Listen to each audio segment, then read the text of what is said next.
dia a todos e todas, um bom domingo, sejam todos bem-vindos, todas bem-vindas a mais um encontro da Teologia Pé no Chão, curso Jesus e a Política. Hoje é dia 20 de novembro e nós estamos falando direto aqui de uma Curitiba ensolarada, que é raro.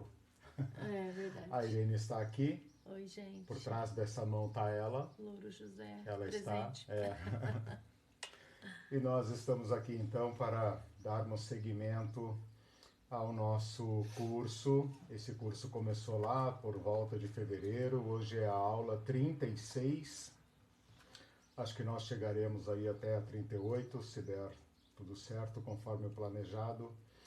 E estamos naquela parte em que nós estamos fazendo aplicações. É uma sessão do curso em aberto. Por que em aberto? Porque vocês podem continuar fazendo as aplicações de acordo com a necessidade, de acordo com o entendimento que vocês tiverem da ação de Jesus na história, né? Aplicando-as ao seu próprio caso. Esse curso foi dividido em 4 partes. É claro que é uma divisão meramente didática, porque na vida o drama, as relações de poder não são separadas, mas para que nós possamos estudar esta teia de relações de poder tão complexa, nós dividimos em 4 partes. Na primeira parte, nós analisamos isoladamente os romanos, a maquinaria romana, como esta presença violenta, imperial, afetou o mundo todo e especificamente o mundo de Jesus. Quando a gente diz mundo, é uma força de expressão, porque era o mundinho, a Palestinazinha, onde Jesus viveu toda a sua vida. Na segunda parte, nós estudamos as autoridades judaicas. Que papel as autoridades judaicas jogaram nesse novo tabuleiro político? Com a presença dos romanos, quais saídas eles adotaram para sobreviver e para manter o controle do povo? Controle no bom sentido e no mau sentido também. Na terceira parte, nós estudamos as reações do povo. Porque nós também, o povo comum, o povo não investido de autoridade formal, de autoridade política, também dispomos de alguns instrumentos de poder, né? E esses poderes que o povo detém tendem a ser invisibilizados. O povo não pode saber que ele tem esses poderes, mas o povo tem. Então nós estudamos diversas reações, algumas colhidas do próprio Evangelho, outras de fontes de fora do Evangelho, fontes históricas, mostrando que o povo reagiu tanto resignadamente como violentamente. Nós tivemos grupos que se retiraram da Palestina. Não sabe brincar, não desce para o parquinho, né? Mais ou menos assim. Se retiraram simplesmente. Outros que tentam se encaixar nesse novo modelo, com todas as consequências que isso lhes impõe, e aqueles que tomaram em armas, que simplesmente se bandearam, né? Daí vem a palavra bandido, bandear, bando, né? Se bandearam para fora da sociedade organizada e entenderam que para enfrentar uma máquina de violência como a dos romanos, apenas fazendo Roma sentir também o peso da violência. Na quarta parte, que é a principal desse curso, nós estamos estudando Jesus agora reintegrado a esse estado de coisas. Nós não podemos desentranhar Jesus deste contexto, porque Jesus viveu neste contexto. Então nós precisamos dessa reconstituição histórica, cultural, econômica, social, política, para entendermos melhor o impacto de Jesus e das palavras de Jesus naquele contexto, para então sermos capazes, ou pelo menos melhores, né, em aplicar o Evangelho à nossa própria situação. Nós estamos caminhando para o encerramento e eu espero que na última aula a gente faça aqui um exercício igual aquele exercício que a professora fazia na quinta série, né, de relacione as colunas. Quem são os romanos hoje? Quem são as autoridades judaicas hoje? Como o nosso povo reage a esse estado de coisas? E aí, como Jesus reagiria ou como ele espera que nós reajamos a esse estado de coisas?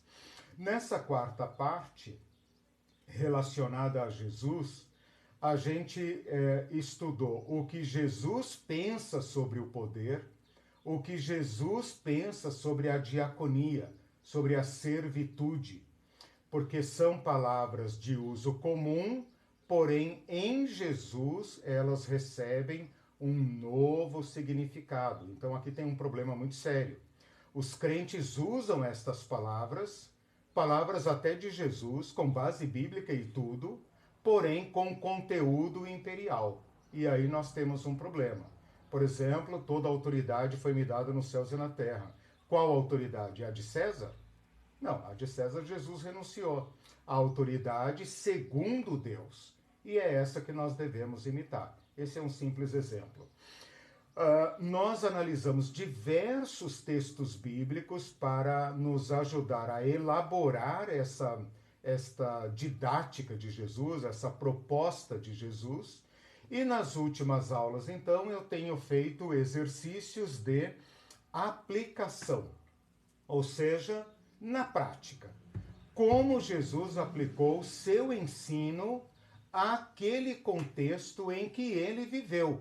Porque se as palavras de Jesus não tiverem sentido ou aplicabilidade naquele contexto, por que teria no nosso, né? Então o cristianismo poderia ser transformado apenas numa religião de domingo sem nenhum problema, apenas numa espiritualidade individualista, né, numa mística sem nenhuma aplicação prática, né? Bem-vindo ao Brasil do século XXI, né? Bom, hoje então eu quero fazer uma aula que é, de certa forma, uma continuação da aula passada. Na aula passada, eu apresentei exemplos de ensino de Jesus em face do poder da violência. Aquele que te obriga a andar uma milha, aquele que te toma até a túnica e aquele que te esbofeteia. Trata-se de uma situação em que o público de Jesus, a audiência de Jesus, está sofrendo violência. E como Jesus, então,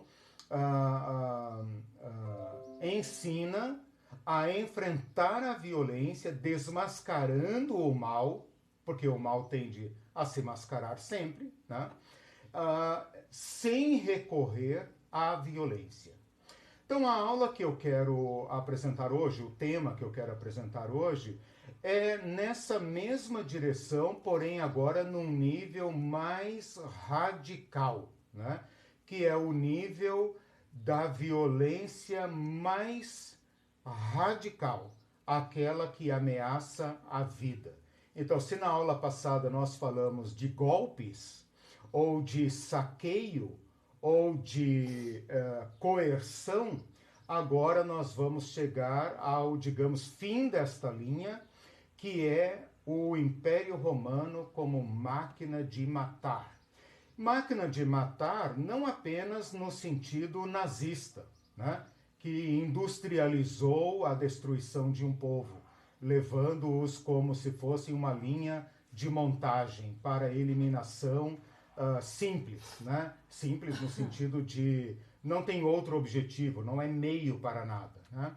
O Império Romano, ele não chega na Palestina propondo um genocídio, ou propondo, não, genocídio não se propõe, ou executando um genocídio, como se César lá de Roma tivesse dito para suas legiões, olha, esse povinho aí para lá, esse povinho fora da Europa aí, simplesmente mata tudo, vamos eliminar esse povo aí. Não.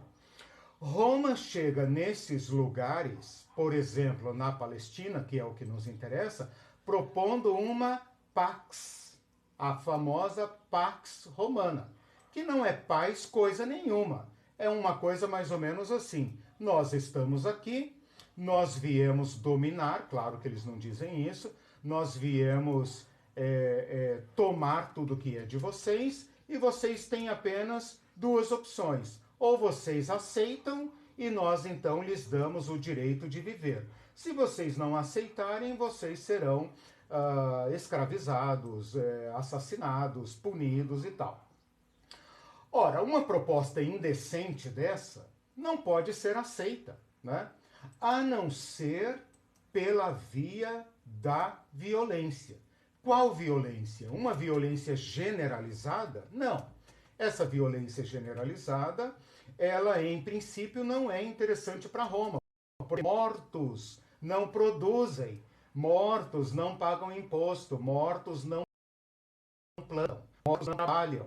Então, eles querem escravos vivos. Isso faz lembrar alguma coisa, né? Mas eles precisam, então, convencer esse povo a ser dominado, primeiro ideologicamente. A paz romana é uma ideologia, é a vontade dos deuses, de qualquer deus, do seu também, inclusive, que vocês se submetam a nós para o seu próprio bem. Para aqueles que não aceitavam essa ideologia, Roma tinha métodos mais severos de coagir estas pessoas a se submeterem. E o modo mais extremo é a crucificação. A crucificação não é apenas uma pena de morte, não é apenas uma pena, né? Não é apenas uma pena de morte, como, por exemplo, é praticada hoje em países como os Estados Unidos, em que a pessoa é levada, acompanhada de um padre, de um pastor, de um médico com toda a asepsia necessária, de modo a causar o menor sofrimento possível e apenas garantir que aquela pessoa morrerá pelo crime que ela cometeu, na presença talvez apenas de alguns familiares ou familiares da vítima que são permitidos a assistir, né, esta execução de acordo com a lei. Não. A pena de morte nos tempos passados e tempos até recentes, como por exemplo Tiradentes, né, para citar um exemplo bem nosso, bem brasileiro, elas têm um efeito público exemplar. É uma forma de matar a pessoa, de matar a honra da pessoa, a memória da pessoa, a história daquela pessoa. E, além disso, essa execução tem que ser pública, tem que ser horrorizante, ela tem que ser terrível, porque ela mata aquele pobre condenado ao mesmo tempo em que semeia profundamente no coração daqueles que assistem o horror que aquele império pode causar na vida de quem ousar desobedecer. Então, por exemplo, no caso de Tiradentes, dizem que o seu corpo foi esquartejado e partes do seu corpo foram pendurados pela cidade, né, para que todas as pessoas que vissem ou ouvissem o destino daquele homem temessem levantar ou sequer falar contra a dominação portuguesa. Então é mais ou menos isso que Roma fazia. Por isso a crucificação era precedida de uma violenta tortura, né? Depois a pessoa era exposta a um desfile macabro. Ela própria tinha que carregar seu próprio instrumento de tortura, ou pelo menos parte dele, por toda a cidade e era colocada lá fora, onde transitavam todas as pessoas, né, que tinham que sair da cidade para o campo, para o comércio, para a viagem, para tudo isso, lá fora, em um local elevado, com o crime da pessoa escrito em letras grandes, de modo que qualquer pessoa sentisse o terror dentro dela para jamais pensar, sequer pensar ou parecer que ela está se levantando contra Roma. Esta é, digamos, a implicação mais dura, mais radical da presença romana. Ou seja, se você, judeuzinho, né, judiazinha, se comporta bem, planta, obedece, paga impostos, aceita o seu empobrecimento, e você aceita todo aquele estado de coisas até cair na mendicância, e você não se levanta contra Roma, tudo bem. O mercado não se importa, né? O mercado romano aqui não se importa, não tem problema. Mas basta um gesto, basta que um vizinho diga: eu ouvi esse homem xingar o imperador, eu ouvi esse homem insultar o governador, eu ouvi esse homem reclamar de pagar impostos, para você ser um candidato à cruz. Bom, esse é um aspecto que nós já tratamos lá na primeira parte do curso, quando nós falamos sobre o sistema penal romano, né? Ao lado disso, tem um tilt aqui agora, né? Ao lado disso, nós temos que pensar agora o seguinte. Eu já falei isso em diversas ocasiões, agora eu vou fazer uma síntese aqui. Jesus não é um pastor no sentido religioso. Jesus não é um padre. Jesus não é sequer um rabino. Jesus é um homem comum. Um homem que começa a ler as Escrituras e ler a realidade. E sente que precisa denunciar.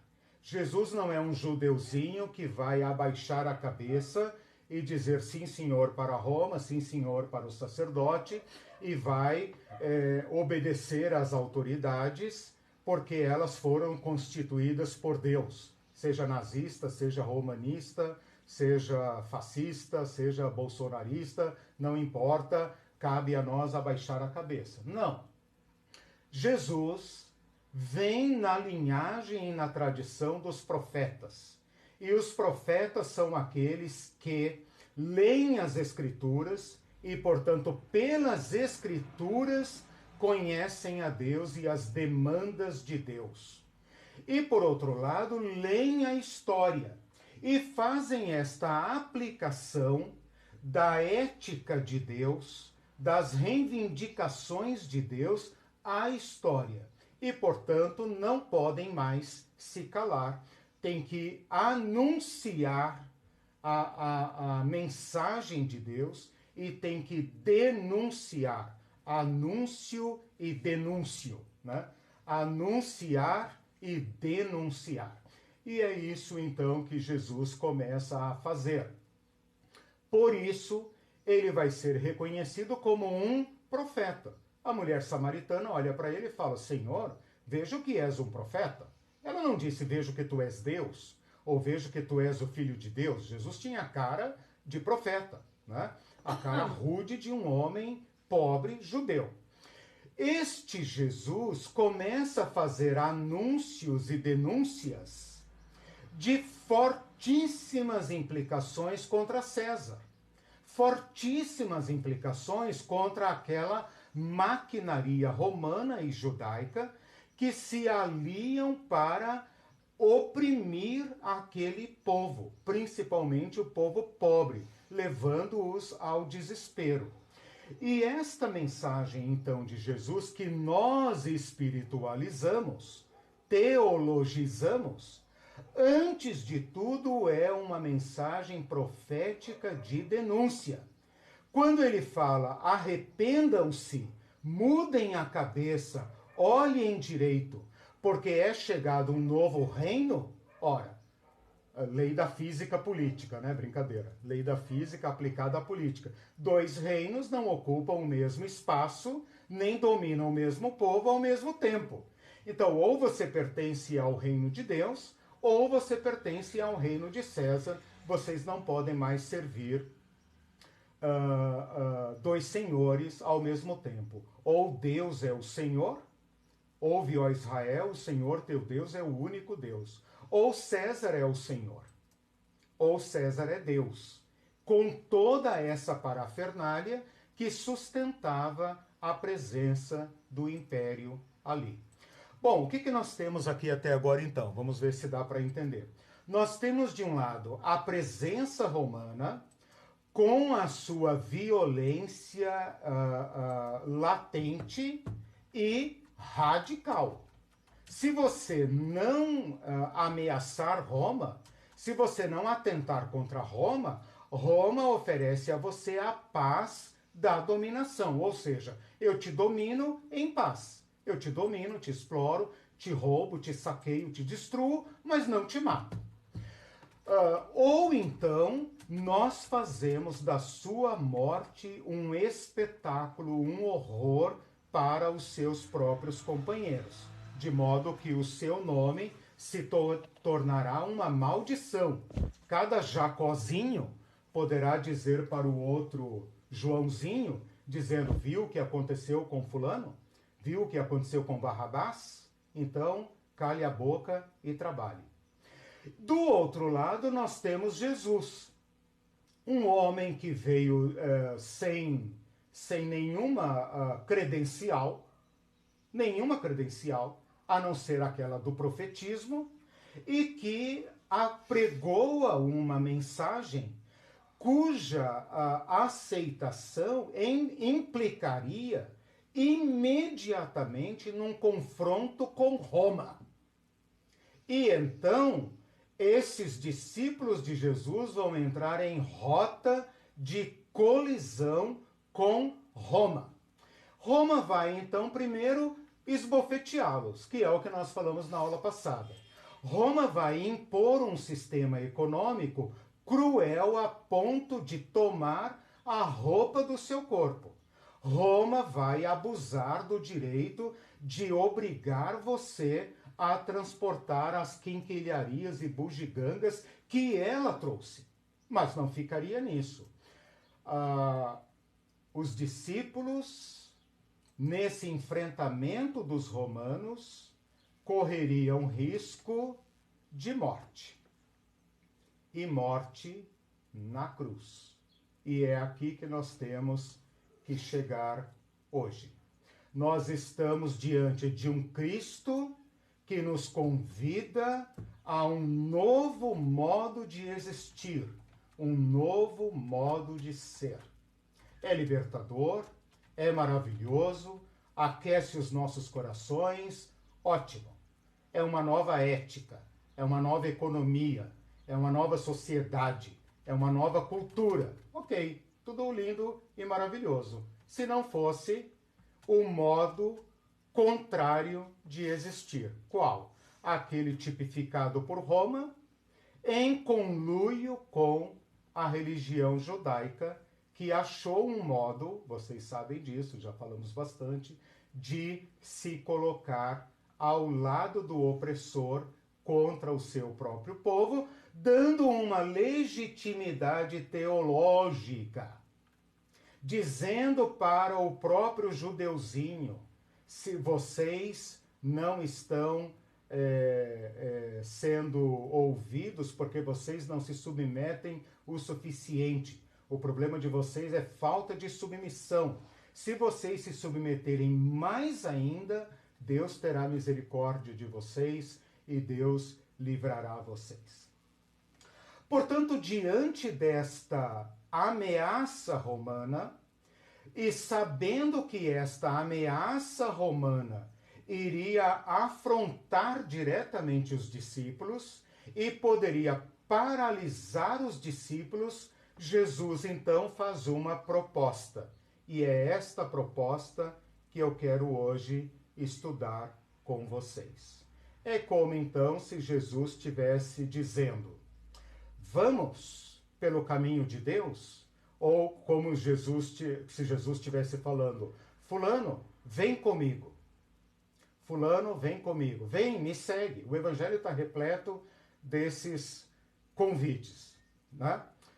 Fulano, vem comigo. Fulano, vem, me segue. Senhor, eu queria te seguir, mas tem o meu pai, tem o meu campo e tal. E Jesus fala: não, ou você me segue ou você não me segue. Senhor, o que eu tenho que fazer para herdar a vida eterna? Vai, vende tudo o que tens, dê aos pobres, terás um tesouro no céu, vem e me segue.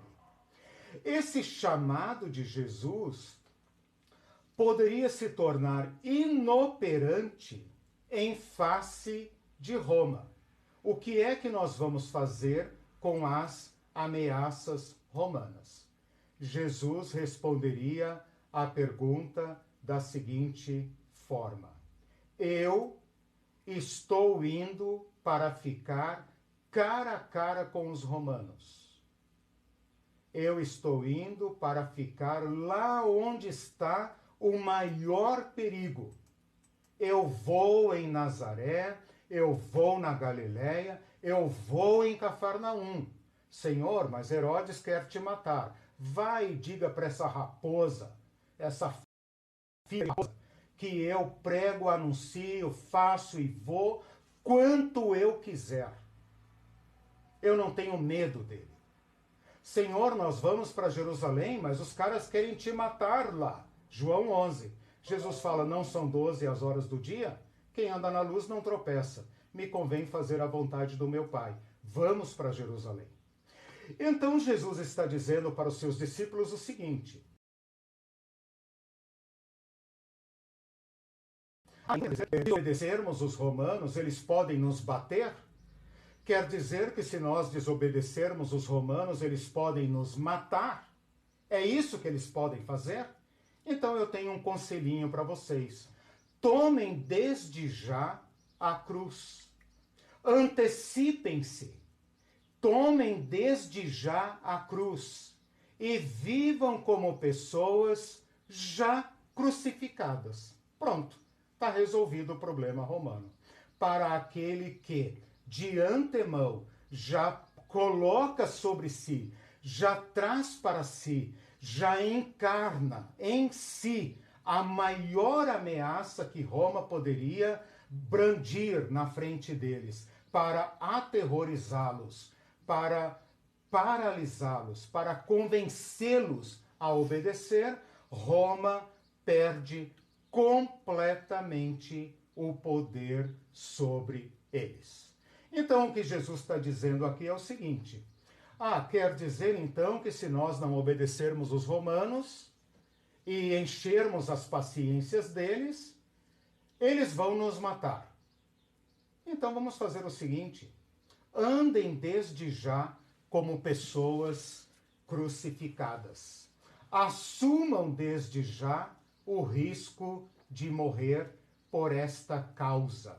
E então o Império Romano não terá mais nenhum poder, os seus instrumentos de terror, os seus instrumentos de coerção não terão nenhuma vigência, nenhuma eficácia para dizer a vocês o que vocês devem fazer e o que vocês não devem fazer.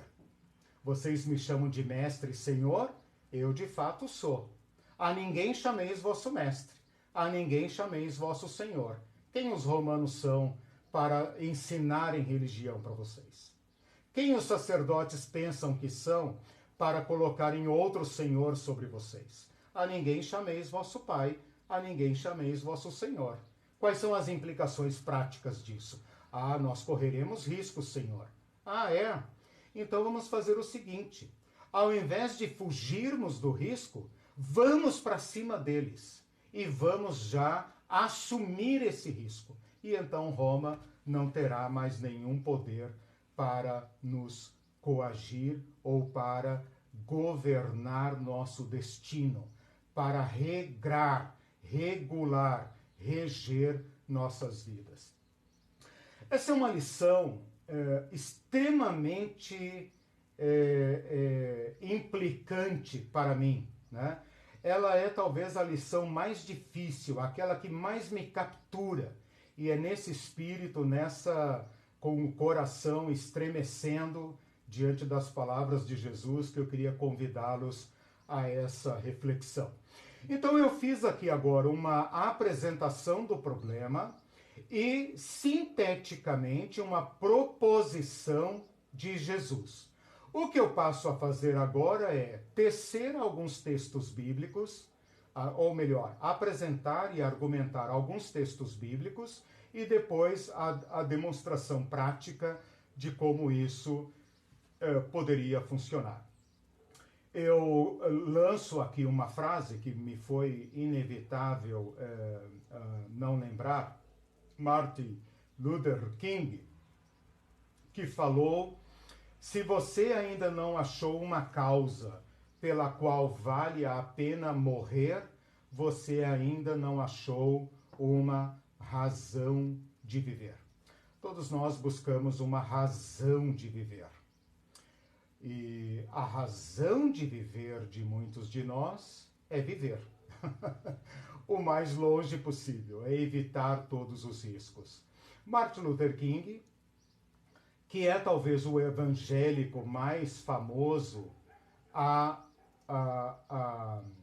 assumir a não violência ativa, lição da aula passada, e a lição da desobediência civil, que é tema da aula de hoje, nos deixa essa palavra: se você ainda não achou uma causa pela qual vale a pena morrer, você ainda não achou razão para viver.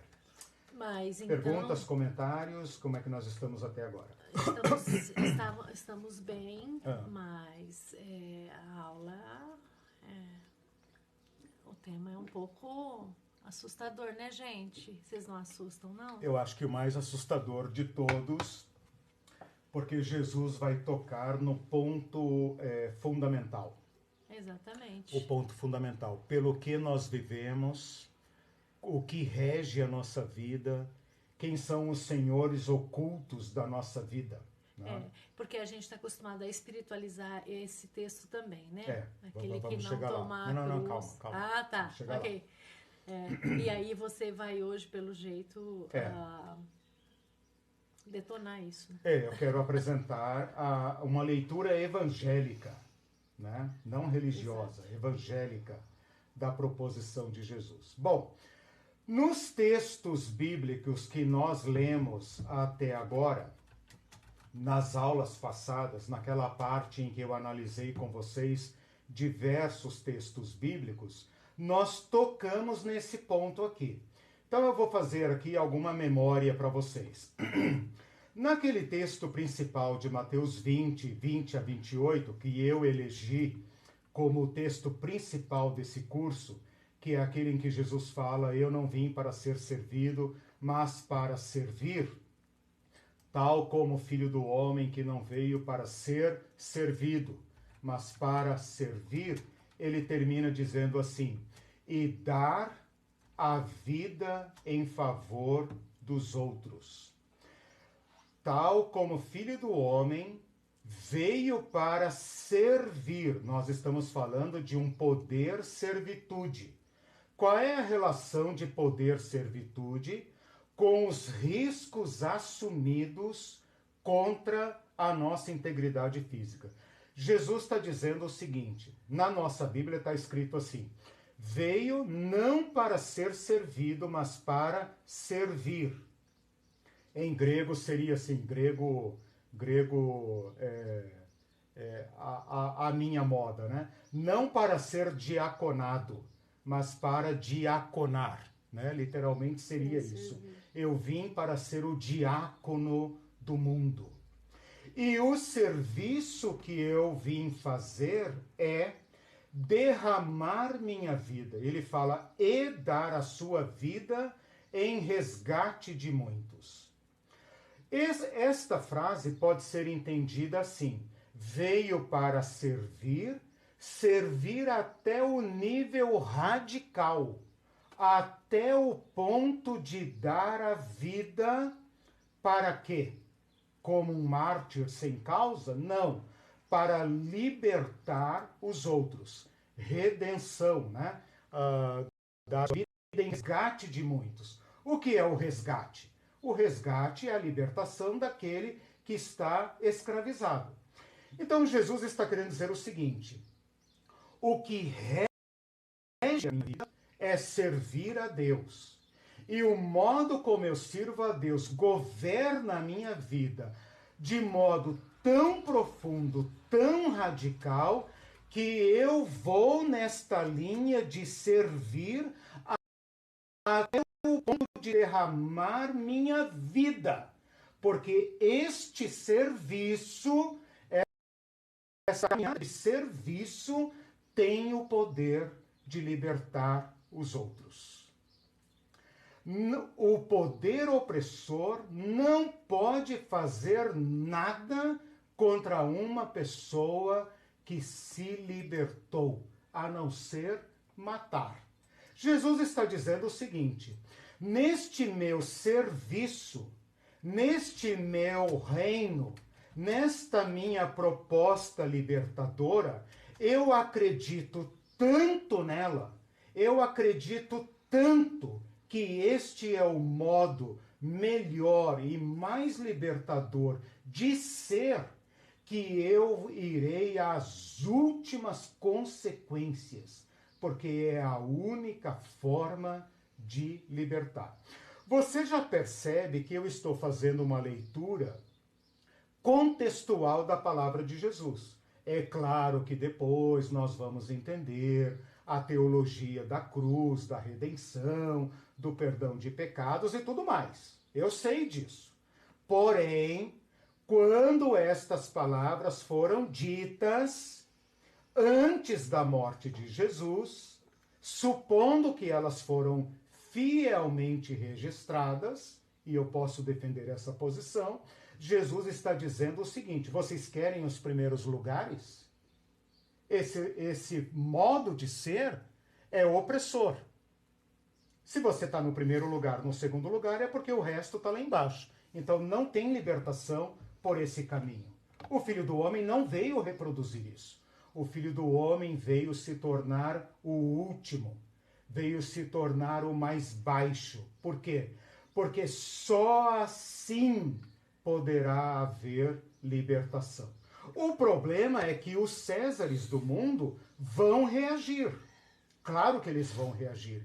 Eles não podem suportar que um judeuzinho nazareno, merrequinha, lá da Galileia, coloque em xeque todo esse edifício ideológico, segundo o qual tudo está amarrado numa ponta lá em cima, que é César é o Filho de Deus, César é o Senhor, e este reino é o reino de Deus.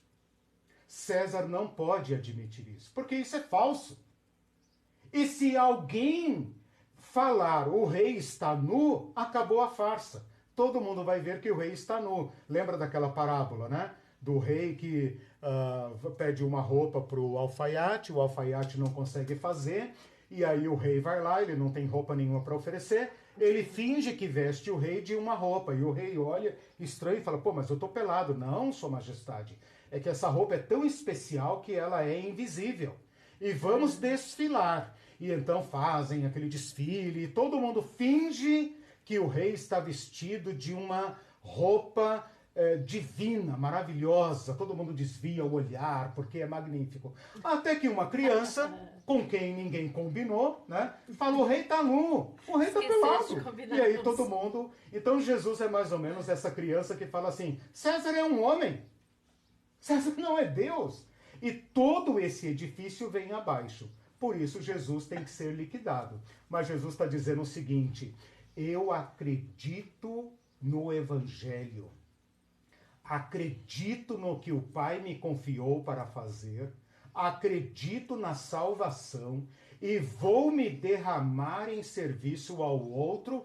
E não vou recuar diante das ameaças. Não vou recuar.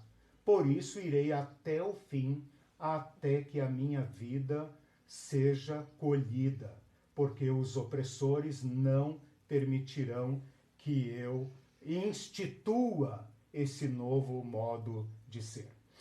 Num outro texto, ele fala o seguinte: quem acha sua vida? Eu poderia dizer, quem descobriu como preservar sua vida, acabou de perdê-la, porque não pode segurar sua vida. Este é o fato. E quem perde a vida, perde ironicamente, né? Quem derrama a sua vida por causa de Jesus, esse a encontra. Porque a vida não está na autopreservação, a vida está no Deus da vida, né? E somente no modo de ser de Deus é que nós podemos encontrar a vida. Em Mateus 16, e aqui eu queria chamá-los para olhar esse texto, nós já olhamos algumas vezes, vocês conhecem muito bem. Jesus faz aquela entrevista, Mateus 16, tá? A partir do versículo 15, a partir do versículo 13, né? Não vou ler, tem que ser muito rápido aqui. Jesus faz aquela pesquisa, quem as pessoas dizem que eu sou? E a resposta é, em termos gerais, um profeta. E Jesus então se volta para o seu grupo e pergunta, e vocês? Quem eu sou para vocês? E então Pedro fala, tu és o Cristo, filho do Deus vivo. E Jesus fala, muito bem, Simão Pedro, você teve aí uma revelação. E eu vou edificar a minha igreja sobre isso e tal, tal, tal. No versículo 20 ele fala o seguinte, Mateus diz o seguinte, adverti os discípulos que a ninguém dissessem ser ele o Cristo. Tipo, deixa as pessoas pensarem o que elas quiserem. Se eu sou profeta, João Batista e tal, deixa. Não conte ainda para ninguém que eu sou o Cristo. Desde esse tempo, esqueça que a tua Bíblia tem títulos, tá? Desde esse tempo começou Jesus a mostrar a seus discípulos que lhe era necessário seguir para Jerusalém, sofrer muitas coisas dos anciãos, dos principais sacerdotes, ser morto e ressuscitado no terceiro dia. Percebam que ele não fala de cruz. Não fala de cruz, tá? E Pedro, então, faz aquilo que todos nós fazemos. Senhor, nunca isso te acontecerá. Nunca. Você tem que achar um meio de chegar em Jerusalém que não coloque sua vida em risco. Ora, se eles vão te ameaçar, você também tem como ameaçá-los. Você tem como conquistar o povo, seduzir o povo. Nós temos que pensar numa estratégia. Aqui no caminho, vamos orando, jejuando, Deus vai nos mostrar um caminho. Deus vai amarrar Satanás, né? Amarrar os demônios, e eles não terão poder contra você, né? Essa coisa toda. E Jesus fala assim, sai da minha frente, Satã. Tu és para mim pedra de tropeço. A autopreservação é uma pedra de tropeço e é um pensamento de homem inspirado por Satã.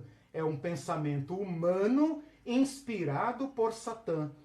E não por Deus. E não de Deus. Você pensa nas coisas humanas e não nas coisas de Deus. Então Jesus agora diz, se alguém quer vir após mim, para Jerusalém, não é para o céu, para Jerusalém. Se alguém quer vir após mim, a si mesmo se negue, tome a sua cruz e siga-me. Porque quem quiser salvar sua vida, perdê-la-á. E quem quiser perder sua vida por minha causa, uma causa pela qual vale a pena morrer, este a achará. Eu queria, então, colocar esse texto como sendo aquele que melhor representa este confronto entre a autopreservação e a dedicação da vida a uma causa.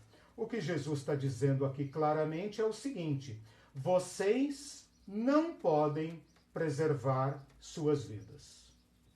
Tudo o que vocês querem é preservar suas vidas, eu sei. É claro. Mas este medo da morte, este medo das consequências, da causa maior a ser seguida os paralisa, porque vocês fazem o seguinte cálculo: Senhor, vamos para Jerusalém? Quais são os riscos? O que não poderá nos acontecer lá? Então fiquemos aqui. Fiquemos aqui hoje, amanhã, depois, mas afinal você perderá a sua vida, porque os romanos não vão parar enquanto não destruir vocês.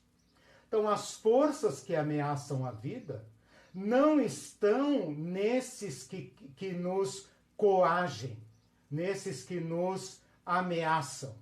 Estão nos corroendo diariamente. Estão nos colocando numa luta perdida.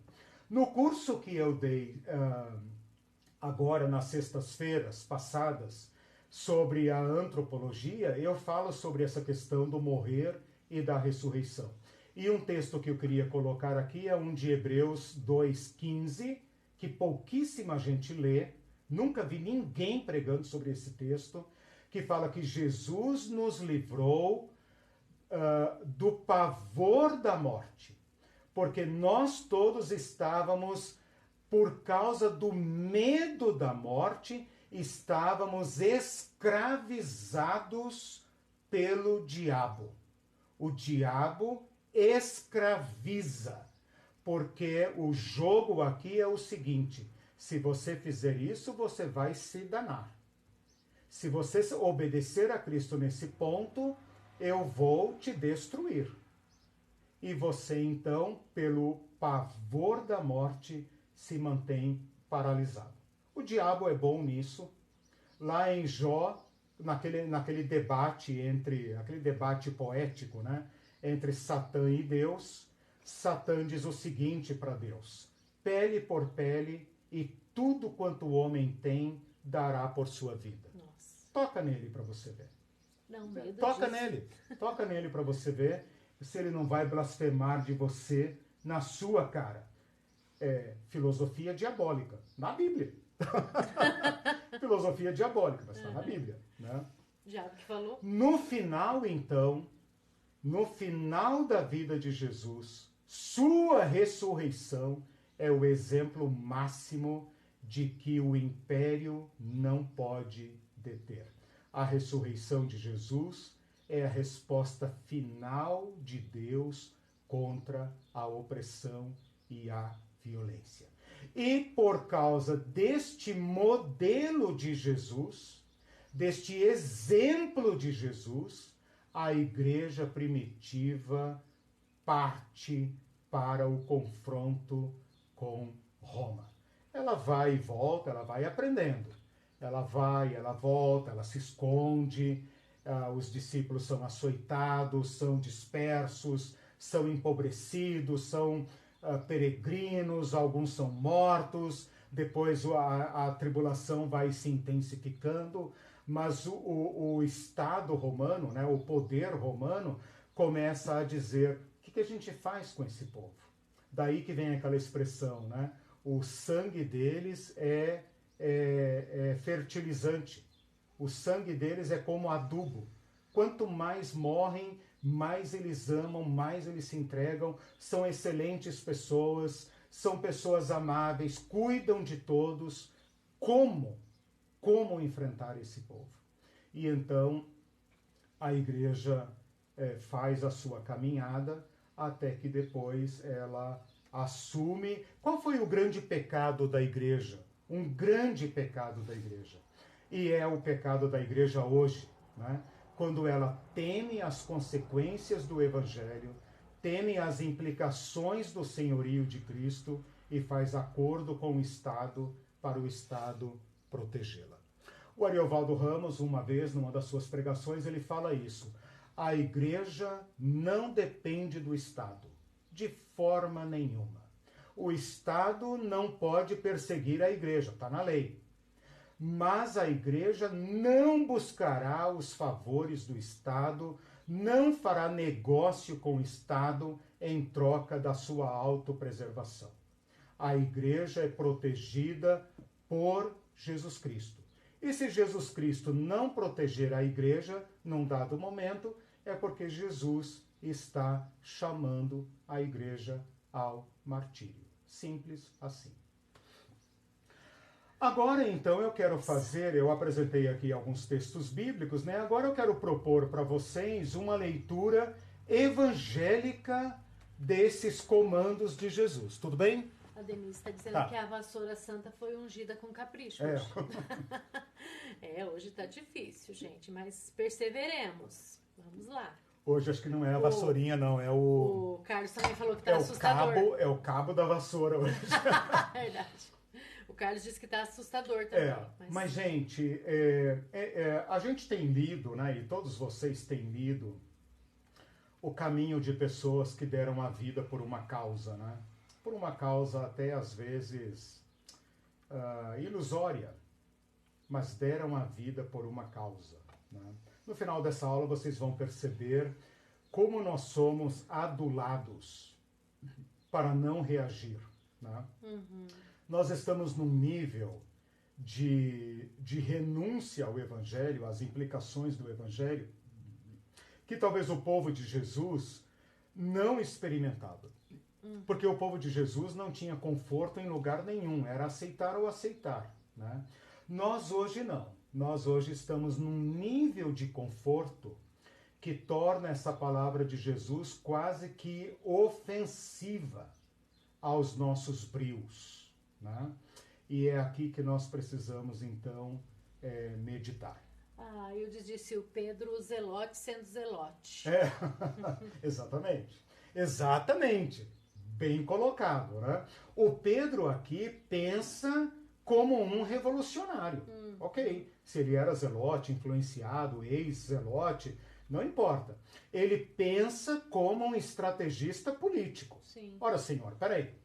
Nós trabalhamos 2 anos para montar a nossa equipe, né? A nossa equipe de transição, né? Agora nós vamos para lá e vamos perder tudo? Não, de forma nenhuma, né? E Jesus dá-lhe um chega para lá dizendo, você quer seguir a César? Essa tua estratégia é bem aceita lá, né? Ou então vá para as montanhas, vá se unir aos zelotes da vida, né? Eu vou para Jerusalém, né? Bom, uma coisa que eu queria chamar a atenção aqui de vocês é o seguinte. A cruz aparece no Evangelho muito antes da condenação de Jesus à morte. Então vocês têm que prestar atenção no seguinte. Eu e vocês, e todos os que leram o Evangelho, já sabem o fim da história.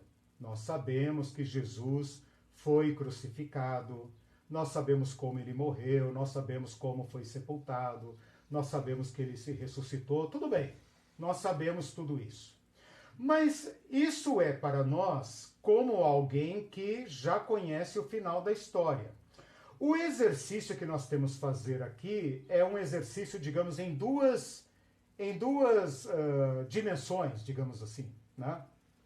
Uma, como se nós estivéssemos lendo o Evangelho pela primeira vez, né? O Elton, que nos conduz aí no exercício da leitura orante, sempre propõe esse desafio, né? Vamos ler o texto como se nós estivéssemos lendo pela primeira vez, né? Lembro aqui agora também do Bebeto, nosso irmão, né? Bebeto Araújo, não sei se ele está aí, em que ele fala quando ele era ateu, né? Ateu, radical, né? Achava que a solução para o mundo era a Revolução Armada, né? Aquela coisa bem marxista. E uma menina simples da favela botou botou a Bíblia na mão dele e falou, leia esse livro, depois a gente conversa. E ele foi lendo a história de Jesus, falando, nossa, que cara esperto, e como ele age, olha aqui, os inimigos estão chegando perto e ele saiu e tal, cara, ele escapa de todas. E aí ele vai seguindo Jesus sem saber o que vai acontecer. E ele fica chocado com a morte de Jesus e com a coragem de Jesus. Então o exercício aqui é o seguinte. Nós temos que nos colocar agora na pele de 2 pessoas possíveis. Aqui que está os 2 casos. Uma, aquele que nunca leu o Evangelho, nunca sabe nada sobre a história de Jesus. Aquele que está assistindo o filme pela primeira vez, ou lendo o livro pela primeira vez, e não sabe como Jesus vai morrer. Existem diversas possibilidades. Ele pode dar um golpe de Estado, ele pode fazer um grande milagre em Jerusalém, ele pode caminhar para Roma, ele pode ir para a Grécia. Não sabemos, nós estamos lendo a aventura de Jesus, sem saber como ele vai morrer. Ou então nós temos que nos colocar na pele de Pedro aqui. Pedro, Tiago, João, Mateus, Maria, qualquer um que está andando com Jesus e não sabe o que vai acontecer com ele. Eles têm uma leitura. Tu és o Cristo. E Jesus fala, tá bom, tu és o Cristo. Mas não vem impor sobre mim o Cristo de vocês, não. Não contem para ninguém. Eu vou lhes mostrar o que é o Cristo de Deus. Então, se nós nos colocarmos na pele de um leitor, como é que eu vou dizer, um leitor principiante, um leitor de primeira viagem, um leitor de primeira leitura, né? Alguém que não sabe o desfecho da história. Tenta fazer esse exercício comigo. Ou então se colocar na pele aqui do Pedro, né? Vamos pegar o Pedro aqui que apareceu, né? O Zelote, né? Na pele de Pedro, que tem um destino para Jesus, ele tem uma expectativa. Todos eles aqui seguem Jesus com uma expectativa. E então nós não sabemos o que vai acontecer com Jesus, ok? Por que eu estou dizendo isso? Porque a gente lê o Evangelho e vai lendo sobre a cruz como se significasse a cruz teológica.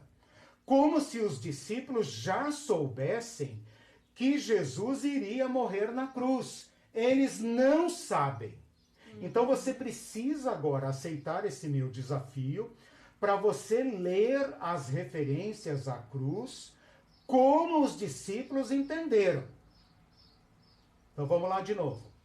A cruz aqui, onde nós estamos em Mateus 16, e todos os textos dos evangelhos antes de Jesus entrar em Jerusalém, são textos que devem ser entendidos não como a cruz de Jesus. Jesus não falou em cruz. Eu vou provar para vocês. Jesus não falou em cruz. A cruz dele nunca falou. Portanto, a cruz de Jesus é uma surpresa. Nós falamos em cruz porque nós já sabemos que Jesus morreu na cruz. E muito mais do que isso, nós já temos uma teologia da cruz. De modo que aquela cruz lá, aquele pau, aquelas madeiras nas quais Jesus foi pendurado, elas agora adquirem para nós um valor teológico. Aquilo não é mais apenas dois paus cruzados. Aquilo é um lugar teológico. Essa cruz está agora nas torres das nossas igrejas, pendurado aqui nos nossos pescoços, né? Enfeitando nossas Bíblias, nas nossas casas, etc, etc. A cruz tem outro significado. Por isso nós precisamos, insisto nesse ponto, nós precisamos agora fazer um exercício de esquecer a história da cruz no cristianismo. E irmos para trás, antes, né? Antes de Jesus, e pensarmos na cruz como ameaça grave, presente, dos romanos contra qualquer movimento errado dos judeus. É aqui que você tem que ficar, senão você não vai entender, ok? Então vamos lá. Antes então do desfecho da história, nós temos a narrativa, as referências à cruz, apenas como elemento de tortura, tá? Jesus, então preste bem atenção para a gente fazer agora essa construção aqui, que é o topo da aula. Jesus anuncia sua morte 3 vezes nos 3 evangelhos. portanto, 9 vezes, tá? 3 vezes nos 3 evangelhos. Eu não vou citar aqui, porque seriam 9 referências, depois eu coloco lá para vocês. Essa aqui de Mateus 16 é uma delas, tá? Deixa eu citar só a de Mateus, porque daí vocês ficam mais tranquilos, né? Mateus 16 é uma delas, Mateus 16, 21, Mateus 17, 22, tá? Tá anotando ou não? Não. Qual que é essa? Esses são 6... Anúncios da Paixão. Anúncios. Anúncios da Paixão. Anota só essas 3 aqui. Ou então copia ali, ó, se você quiser copiar ali, copia e joga lá para eles. Né? Apesar de que vocês não vão ver isso agora. Os sinóticos, 1, 2, 3, tá vendo? 1, 2, 3, até tudo que está em cinza ali, pode copiar e colocar lá. A grife e copia. Bom, então é o seguinte, 9 referências. Dessas 9 referências, então, 3 textos em cada evangelho, 3 vezes 3, 9, né? Dessas 9 referências, apenas uma vez, uma de 9, Jesus explica o modo como ele vai morrer. Deu para entender? Vou repetir. Ao longo da caminhada de Jesus, ele vai falar 3 vezes sobre seu sofrimento e morte. Ele vai falar de morte, tá? 3 vezes. Então, 3 vezes em 3 evangelhos, 9 vezes. Apenas uma vez, em Mateus, capítulo 20, onde nós estávamos lendo agora há pouco, ele fala: o Filho do Homem será crucificado. Então, veja, ao longo de 3 anos, Jesus nunca falou que ele seria crucificado. Quando é que ele vai falar da cruz dele? Ele está falando que ele vai morrer, mas ele poderia morrer num motim, ele poderia morrer à espada, poderia morrer apedrejado, ele poderia morrer, né? Ou era apenas um risco, não sei. Ou poderia ser num sentido simbólico, sei lá. Os discípulos não entendiam. E ninguém queria perguntar para não tomar uma bronca, ser chamado de Satã, né? como Pedro. Então ninguém perguntava. Apenas em Mateus, na 3ª vez, portanto no capítulo 20 que eu citei, né? Aliás, você colocou lá, capítulo 20, versículo 19, Jesus vai falar: o Filho do Homem será crucificado, ok? Agora, antes então disso, Jesus fala da cruz algumas vezes. E essa cruz, então, não pode ser entendida como a cruz de Jesus. Tem que ser entendida como a cruz ameaçada pelos romanos. Deu para entender isso? Então, todas as vezes que o Evangelho falar sobre cruz, não está falando sobre a cruz de Jesus e não está falando em sentido espiritual. Tem gente que acha que tomar a cruz é ficar sem internet por uma semana, ficar sem rede social, né? Ficar sem comer chocolate, sem tomar Coca-Cola e tal. Isso é religiosidade, tudo bem. Não vou discutir isso, isso aí é uma questão particular. O que eu estou dizendo é que todas as vezes que o Evangelho mencionar a cruz, antes da entrada de Jesus em Jerusalém, que inicia a Semana da Paixão, ele está falando de outra cruz, que é a cruz que os romanos plantaram dentro da cabeça deles. Não mova o teu pé contra mim. Se eu ouvir falar que vocês estão armando alguma coisa, vontade de matar é o que não nos falta. E nós podemos trucidá-los. Então, cada judeu carregava uma cruz aqui dentro. Qual cruz? A cruz do terror de cair na mão dos romanos. E podem ter certeza que desde que os romanos chegaram na região, eles mataram, eu não tenho os números, mas milhares de judeus. Chegava a faltar madeira. Chegaram a crucificar nos muros da cidade.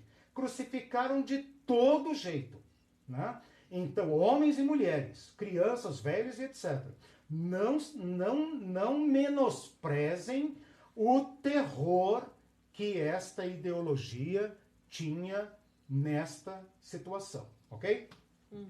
Então vamos lá. Em Mateus tem duas referências à cruz, que é cruz dos romanos. Eu vou ler para vocês, tá? Rapidamente, sem citar referências. Quem não toma a sua cruz e vem após mim, não é digno de mim. Esta palavra está antes do primeiro anúncio da morte de Jesus. Jesus não falou nada ainda sobre sua morte. Ele vai falar pela primeira vez em Mateus 16. Eu estou lendo Mateus 10. E Jesus está dizendo, Mateus 10, 38. Quem não tomar a sua cruz e vir após mim, não é digno de mim. É como se Jesus estivesse dizendo, eu já assumi o risco de morrer. Eu não tenho medo dos romanos. Eu vou onde quero, onde meu pai me manda, onde eu tiver que fazer. E eles não me ameaçam. E tem mais. Quer me seguir? Tem certeza? Bote a cruz no ombro.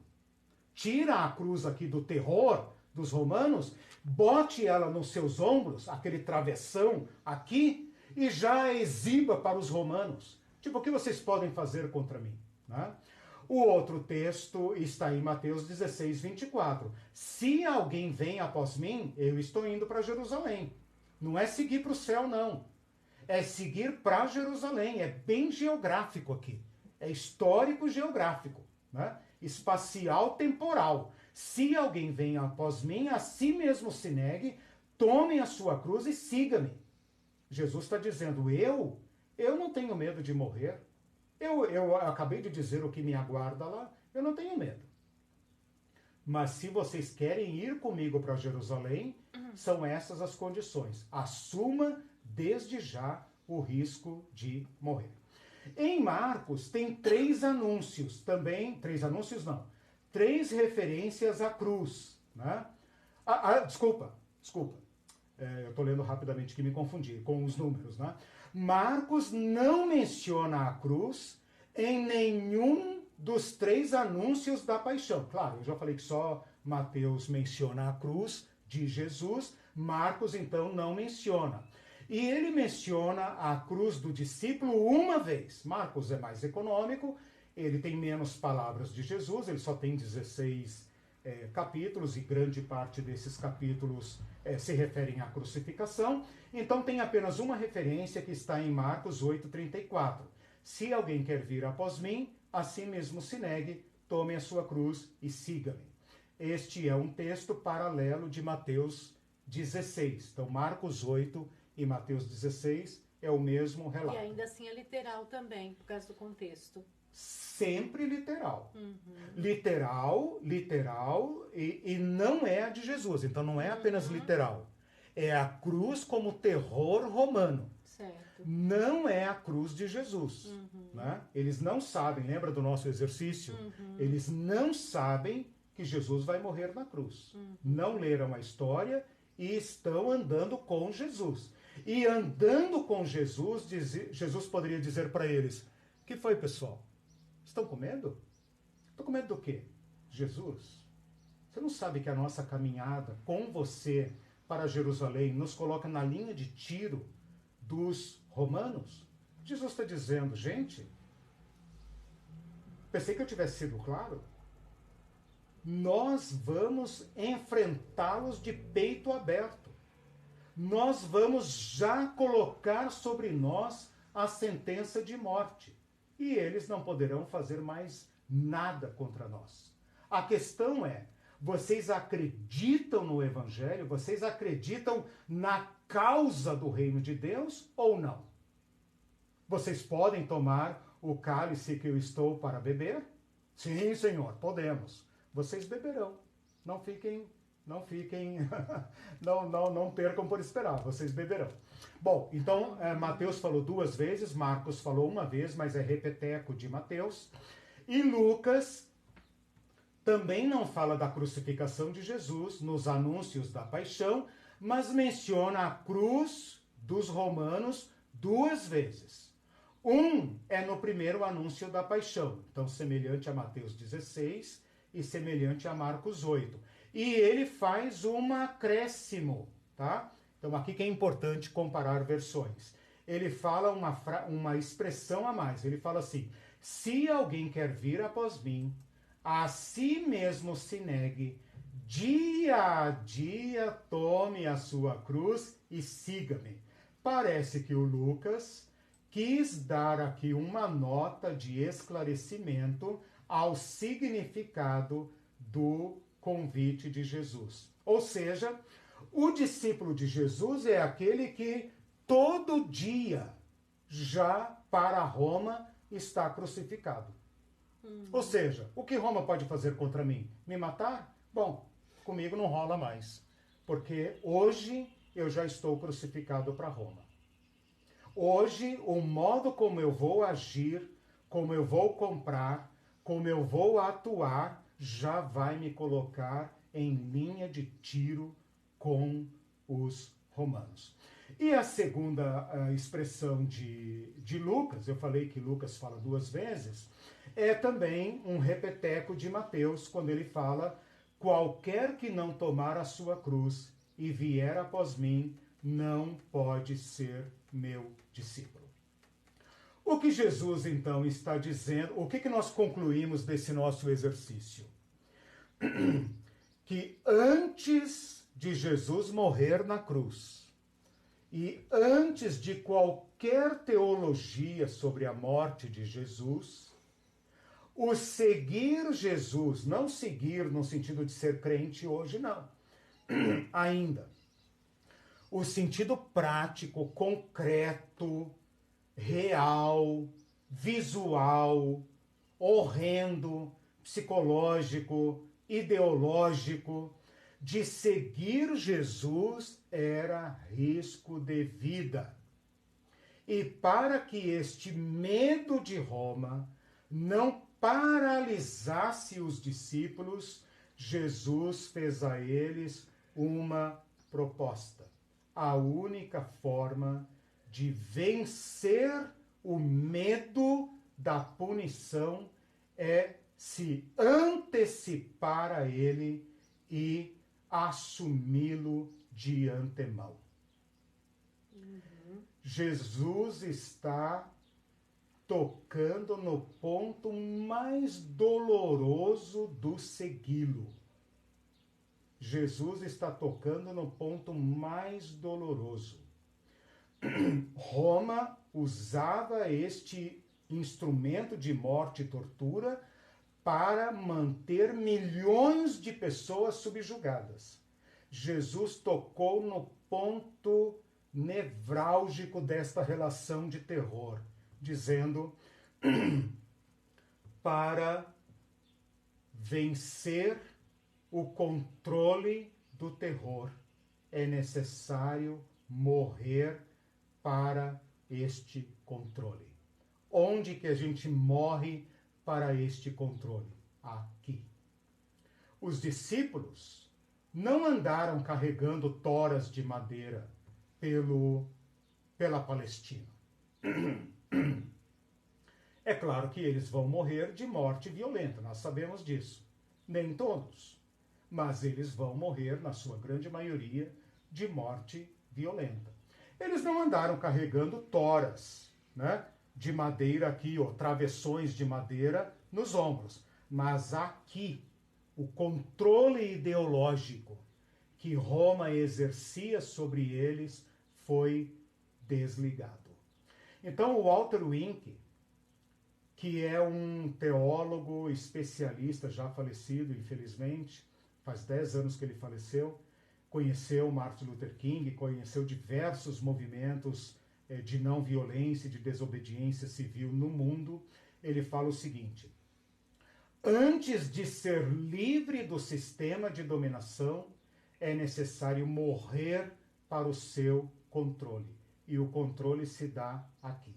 O que Jesus está dizendo é o seguinte: para vocês saírem do domínio de César e entrarem no reino de Deus, vocês precisam converter. É aqui que se dá. Com isso, Jesus não está dizendo que viver para ele é viver com um alvo desenhado na testa, né? Subir uma vila do Rio de Janeiro com o alvo desenhado na testa para a pontaria dos fuzis das forças de segurança. Mas ele está dizendo que é necessário romper com este controle, para então poder usufruir do poder de Jesus. O que Jesus vai nos mostrar com a cruz dele, porque depois vem a cruz dele, ele pratica o que ele ensinou. Na cruz dele, no seu caminhar, o seu caminhar não implicou em crucificação do seu grupo. Só ele foi crucificado. Ou seja, ele serviu o seu povo até o nível extremo e radical. E nessa sua profunda fraqueza, ele quebrou o poder romano de controlar. E depois da sua ressurreição, ele diz: todo poder foi me dado nos céus e na terra. Ide, portanto. Então Jesus está nos dizendo o seguinte: para nós aplicarmos esse poder servitude aos poderes que nos ameaçam, nós temos que morrer para eles, nós temos que colocar a causa do Evangelho acima das demais causas, porque esta é a única forma de nós cumprirmos o Evangelho com a sua radicalidade e usufruirmos este poder que os cristãos tanto querem, mas vão buscar no lugar errado. Jesus adquiriu para nós um poder na sua obediência radical do Evangelho. Eu queria só ler aqui para vocês algumas frases que são tão importantes que eu preciso ler para não perder. Walter Wink ainda fala: todos nós morremos pouco a pouco, quando passamos a amar nossa escravidão, racionalizar, justificar e até defendê-la. Tipo, eu não queria fazer assim, mas é assim que tem que ser. Não posso fazer nada, né? O que eu posso fazer contra esse sistema econômico? Se eu piscar, eles me destroem, né? E ele está dizendo: todos nós morremos pouco a pouco quando passamos a amar nossa escravidão, racionalizar, justificar e até defendê-la. É como se Jesus estivesse dizendo: o que Roma pode fazer contra vocês? Matá-los? Bom, eu lhes dou uma resposta. Coloquem desde já a cruz nos ombros e vamos para aonde eles são mais perigosos. Quem recua diante das ameaças do sistema de dominação apenas demonstra que está preso na espiral de violência estabelecida por ele. Nós mantemos a violência mascarada. Nós sabemos que não podemos dar comida aos pobres porque o mercado fica nervoso. Se nós mantivermos o mercado calmo, nós estamos sendo cúmplices da espiral da violência. Nós só estamos escolhendo quem é que deve morrer, eles e não nós, né? O apóstolo Paulo nos dá exemplos, pelo menos 2 citações, de que ele entendeu perfeitamente esse ensino de Jesus. Ele fala assim em Romanos 8:36, por amor de ti somos entregue à morte todo dia. Por amor a Jesus e amor à causa de Jesus, por libertarmos aqueles por quem Jesus deu a vida, nós somos obrigados a colocar nossa cabeça a prêmio. Em 1 Coríntios 15, ele fala assim, dia após dia morro. Dia após dia morro. Todo dia pode ser o último dia. Todo dia pode ser o último dia. Segundo o ensino de Jesus, é necessário arriscar a vida para obter libertação das forças que nos aprisionam na violência e da morte. Walter Wink de novo, é necessário disposição para antes morrer a nos sujeitarmos ao controle da violência. Se por um lado não é possível vencer o medo como emoção, porque ele é inevitável e natural, ninguém aqui vai fazer loucura, né, diante do perigo. Por outro lado, é necessário romper o controle do medo, imitando o caminho resoluto de Jesus. Então, assim, medo natural das consequências de colocar nossa vida em risco, todos nós temos. Todos nós temos. O que Jesus está nos dizendo é que nós devemos vencer o controle que o medo exerce sobre nós. A violência não pode nada contra aquele que está disposto a sofrer na carne sem ceder à violência. Jesus falou, ninguém tira a minha vida. Eu voluntariamente a dou. Jesus não evitou o sofrimento consequente da sua pregação e estilo de vida. Ele o assumiu resolutamente. Tem uma outra frase aqui que eu queria ler do Walter Wink, deixa eu ver se eu lembro aqui, senão depois eu coloco lá.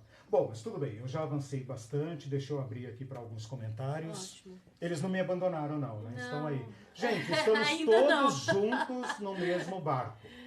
Estamos todos juntos. A máquina de matar e os mecanismos de controle hoje são muito mais elaborados. Enquanto Roma usava a força bruta da crucificação, não pensemos nós que hoje as forças de controle são mais civilizadas ou delicadas ou sutis. Pelo contrário, o monstro hoje, a Roma de hoje, é muito mais sofisticada. Ela pode matar, destruir, caçar nossa vida com um arsenal de armas muito maior. Então, se por um lado nós não convivemos com a barbárie da crucificação pública, nós temos muitos outros mecanismos de controlar. Pensa, por exemplo, no mercado. O mercado que não se importa com os horrores, desde que a bolsa esteja batendo recorde, né? E o dólar esteja favorecendo os trilionários do mundo. Eles não se importam. Mas basta um gesto de socorro ao pobre. Basta mencionar. Uma fala, como a do Lula. Exatamente. Basta mencionar. Lá na outra ponta, gente, tem pessoas morrendo de fome. E o mercado fica nervoso. Esse mercado fica nervoso não porque ele teve um chilique, não. É porque ele está, digamos, rosnando suas máquinas de matar. E podem ter certeza que um movimento do mercado pode causar a destruição de centenas de milhares de vidas. Sem problema nenhum. E a mídia é um instrumento que coopera Exato. em repercutir esse que você disse? Não, esse rosnado, né? Essas ela ameaças. perfeitamente. Então, aí você vê como que a ideologia, a ideologia agora está profundamente entranhada no nosso modo de ser, a um ponto que nós nem sequer podemos pensar numa outra forma de existir. E se nós dissermos, irmãos, Jesus não ensinou assim, Jesus não é capitalista, nós somos excomungados, destruídos, né? Não nos destroem porque não vale a pena ainda, mas destruiriam. Tentam, Esses né? mesmos Tentam. cristãos que estão lançando fora quem não engoliu a ideologia do sistema, estão prontos para matar, né? Essa semana um pastor, coronel, sargento, não sei das quantas lá e tal, se está insano ou não, porque não dá mais para saber, né? Fez um discurso com um alto-falante e tudo mais, com microfone, dizendo pegarem armas e matar esses filhos do demônio, né? Então, a E loucura... usou base bíblica, não Usou foi? base bíblica, estou falando, o pastor. Então, assim, se é louco, se não é louco, não importa. Tá difícil distinguir, né? Tá quem é difícil louco, quem não é distinguir. louco. Então, o monstro hoje, a besta, fala conosco e nos ameaça por todas as formas. Por todas as formas, né? Sem dúvida. Eles não precisam mais se dar o trabalho da crucificação. Então, ao invés de nós pensarmos tomar a cruz, nós podemos pensar quais são os riscos que esse sistema nos impõe para nos paralisar. E com Jesus Cristo dizermos, não terei medo. É isso que vocês podem fazer contra mim? Vocês vão me excomungar? Vocês vão me demitir? É isso? Vocês vão caçar minha vida, vocês vão me silenciar, vocês vão... é isso, é isso. Vocês vão me colocar na rua, vocês vão me destruir. É isso? Não tem problema. Eu já perdi tudo. O que vocês podem tirar de mim, né? Eu já perdi tudo. Eu estou disposto a perder tudo. Então, o que o sistema pode fazer contra uma pessoa que diz como Paulo, dia após dia morro? Acredito tanto na causa do Evangelho, que pelo Evangelho estou disposto a pagar o preço. Tem alguns comentários, eu vou tentar fazer aqui na ordem, mais ou menos, que implica no assunto. Eu perdi aqui, fechou a minha... Eu fiz um resumo daquela tua fala que você citou, o Ariovaldo. Ok. Não estou mais tendo acesso. Mas o que você quer falar?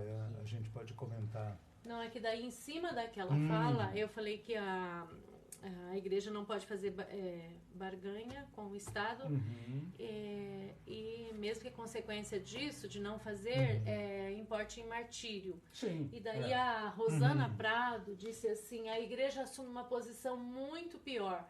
A barganha com o Estado, o sistema não é por proteção, é pelo domínio mesmo, pelo poder, pelo dinheiro. A igreja é hoje, se não uma poderosa engrenagem ou uma ferramenta do próprio sistema, pelo menos criminosamente cúmplice dele.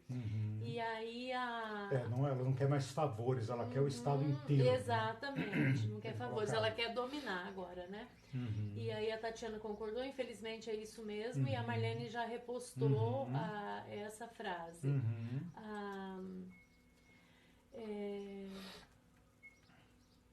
E aí a Rosana diz assim, que tudo isso me faz pensar em pessoas como Luther King, Mandela, Padre Júlio, etc.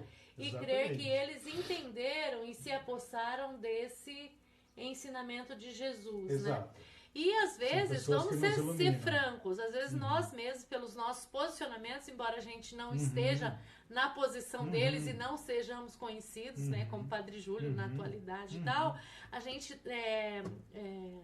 todos nós aqui, assume o risco. Acredito que nós assumimos o risco e tomamos posições pequenas, decisões pequenas ou grandes, que ainda é vamos dizer, no sentido no sentido figurado, tomar a cruz, no sentido de nos entregar isso, né? Por exemplo, demissões de faculdade, como você já teve, né? Carreira destruída. É isso. Então, assim, várias pessoas expulsas de igreja, né? Por irem contra o sistema, né? O nosso grupo, especialmente né? O nosso grupo Liberta, que é um resultado cheio de pessoas disso, machucadas, né? E tal, porque não cederam ao sistema, à teologia. Exatamente. Né? E agora, em 2022, a gente vê esse sistema, as consequências aumentadas disso, né? Pela mistura ainda da religião, né? Com a política, né? Nós podemos fazer aqui uma relação, entre quem seria Roma para nós hoje, né? Nós não temos uma Roma como Império, havia na época de Jesus. Mas qual é a cara, né? A impressão que dá é que a besta hoje tem 7 cabeças e 10 chifres, né? Porque ela não está localizada em Roma nem em Nova York, né? Onde ela está, né? Ela tem 7 cabeças, então parece que ela se difundiu pelo mundo inteiro. E quem é o Sinédrio hoje, né? Quem são aqueles que, em nome da religião, aliado com esse império, nos ameaçam a não seguir o Evangelho? Né? Se você seguir o Evangelho, se você for por esse caminho, nós te ameaçamos.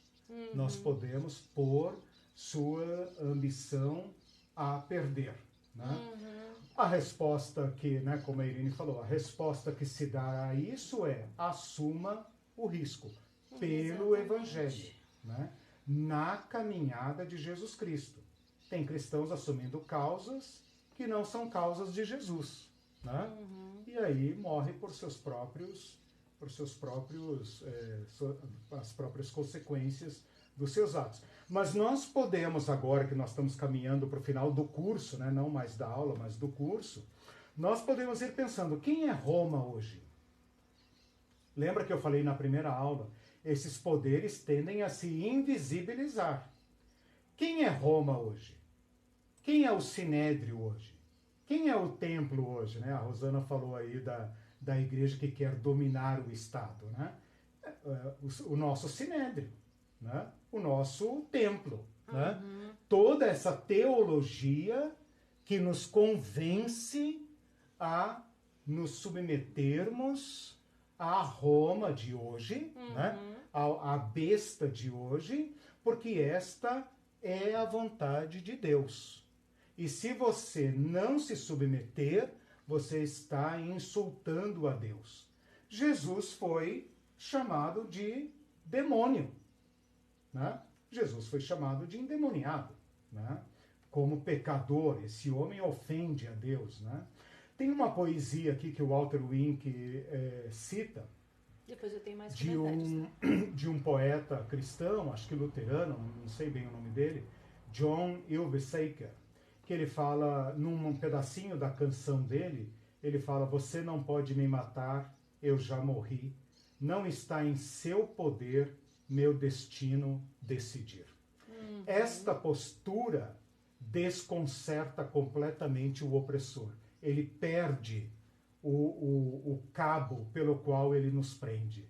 Ele não tem mais nada, ele não pode mais nada contra uma pessoa que tem uma causa pela qual vale a pena morrer. Tem mais comentários aqui. A Cida, a nossa amiga Cida, disse: aula bárbara, amo tanto o evangelho que por ele aceito a exclusão, o julgamento, o desprezo. Isso. Gente, ela é pós-doutora, historiadora, e também não consegue lecionar nas faculdades. Então, a questão é complicada. O custo é alto. A Marlene, a Tatiana diz assim: vendo o posicionamento de Jesus, dá nojo de ver o comportamento da igreja que preferiu se unir a esse sistema que oprime, escraviza, empobrece, rouba e mata. Fico aqui a imaginar os cristãos daquela época, quando entenderam que aquilo que mais eles temiam, Jesus venceria. Ó morte, onde está o seu aguilhão? Exatamente. Mesmo sem teologia, o fato de Jesus ter enfrentado os romanos resolutamente e ter sido ressuscitado acabou com o poder de Roma sobre a igreja. E a Marlene responde para ela, Tatiana, ela mesma está fazendo o mesmo, a igreja, né, Sim. está fazendo o mesmo que os religiosos da época de Jesus fizeram. O clero da época de Exato. Jesus também se uniu e Exato. caminhou de mãos dadas com o império. Exatamente. Para eles era conveniente. Exato. Quem se lascava era o povo. Isso. Lembrem da segunda parte desse curso, né? O poder religioso coligado com o poder político de Roma, em seu benefício e em desfavor do seu próprio povo. As igrejas hoje, em grande medida, as pessoas não gostam, né? Ficam me criticando por isso. Mas eu não posso me calar, né? Eu preciso denunciar esse estado de coisas. Esse curso aqui é um curso de anúncio e denúncia. Sim. Né? Não tem como dizer que este povo que está coligado com a besta é a Igreja de Jesus Cristo. A Igreja de Jesus Cristo é uma igreja aberta ao martírio. Mas ela se arroga e ainda julga os que estão que não conseguiram ficar na igreja por causa do sistema, né? Eu queria ler aqui uma frase de um irmão chamado Richard Steele. Ele foi preso na África, na República Sul-Africana, África do Sul, na época do apartheid. E ele foi preso por se recusar servir na Força de Defesa Sul-Africana. E ele foi preso e sabia que ele podia ser morto na prisão. E então ele se fez a seguinte pergunta: eu estou preparado para morrer pelo que eu acredito? E ele então escreveu o seguinte: percebi finalmente que sim, e isso me libertou de uma ansiedade tremenda. O poder do não medo é surpreendente. Penso naqueles que me davam ordens. Eles estavam sob uma verdadeira tirania e eram mais vítimas dela do que eu. Quando eles gritavam suas ordens para mim, eu tinha a imagem clara dessas pequenas criaturas atacando meus pés, querendo me demolir com suas ordens, enquanto eu estava agora muito acima deles. Eles podiam me ameaçar com qualquer coisa, mas não me pegavam porque eu não tinha medo. Isso foi imensamente libertador para mim. Eu poderia ser a pessoa que eu era sem ter medo deles. Eles não tinham mais poder sobre mim. Então, o que eu estou mostrando hoje é que a adesão a Jesus Cristo vai nos colocar em confronto com poderes que nos ameaçam. E nós teremos que escolher quem é que vai governar nossa vida. Porque a vida de todos nós é governada por uma causa. Né? Seja o currículo acadêmico, seja ganhar dinheiro, seja, sei lá, todo mundo é governado por uma causa. Qual é a causa do Martin Luther King? Qual era a causa de Nelson Mandela? Qual é a causa do padre Júlio Lancelotti? Qual é a causa desses milhares de anônimos e anônimas que, sofrendo na pele o preço de se manter fiel ao Evangelho de Jesus Cristo, foram excomungados de suas igrejas, mas como eles têm dito para mim toda semana, mas eu não deixei o Evangelho, não deixei, amo o Evangelho, amo Jesus Cristo e quero segui-lo. Passei por isso e por aquilo. Tive que bater de frente com pai, com mãe, com pastor, com padre, etc, etc. Mas eu amo a Jesus Cristo. Que preço eles estão pagando? Que cruz eles estão carregando? Então a cruz não tem esse sentido mitológico, teológico, ornamental. A cruz, para nós aqui, representa o seguinte: com o que eles estão nos ameaçando? Com desemprego? É isso?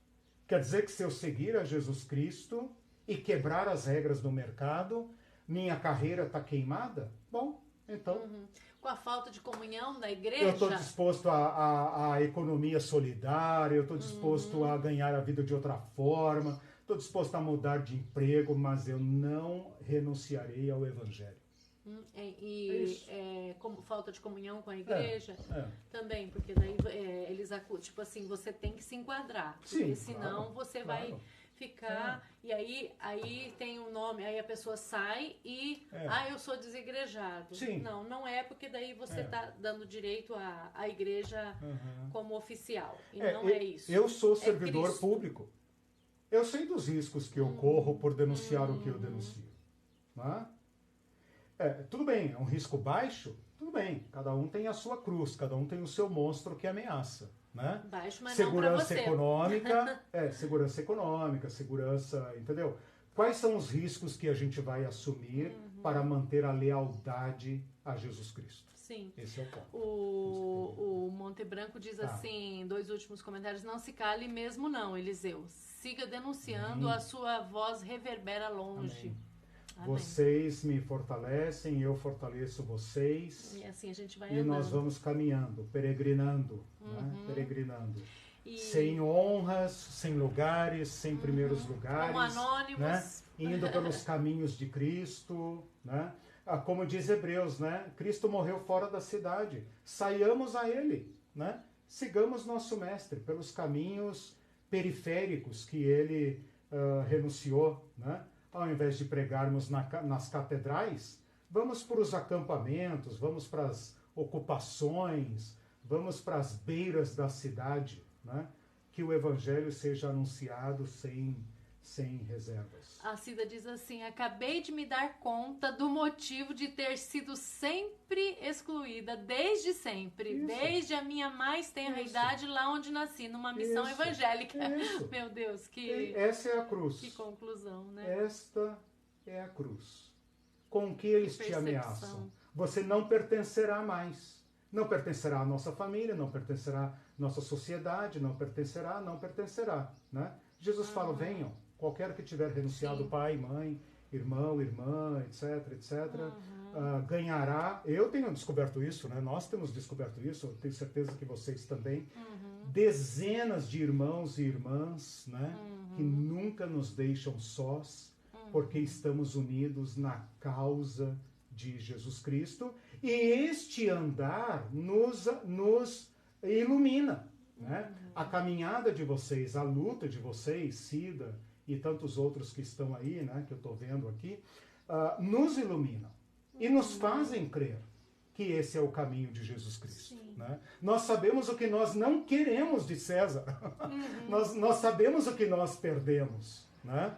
E como disse Paulo, o que Cristo nos oferece como ele fala, a suprema excelência de Cristo, que não tem base de comparação com nada que nós tivemos que perder. E nós estamos juntos, viu, Cida? E se tocar a algum de nós a perda da vida, que o seja. Né? O que nós não podemos é sermos pastoreados pelo medo. Né? Nós temos que orar a Deus dizendo, Senhor, do que eu tenho medo? Quais são as coisas que eu não obedeço, não creio, não pratico por medo? E então o Espírito Santo pode nos mostrar essas cogitações humanas, né, que nós temos que tomar o caminho de Jesus e assumir a demissão. Eu lembro que uma vez um aluno me falou, professor, é verdade que você foi demitido ou vai ser demitido? Eu falei, cara, não estou sabendo. Antes de ser demitido, o aluno sabia. Antes de ser demitido, o aluno sabia. E aí eu falei para ele, cara, um homem que fala o que eu falo está sempre com as malas prontas. Né?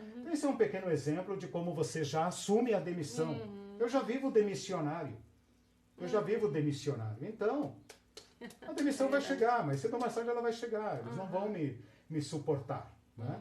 Mesmo sendo professor de matérias bíblicas, né? Não pode interpretar a Bíblia desse modo, tem que interpretar de outro modo, do modo como a igreja quer consumir.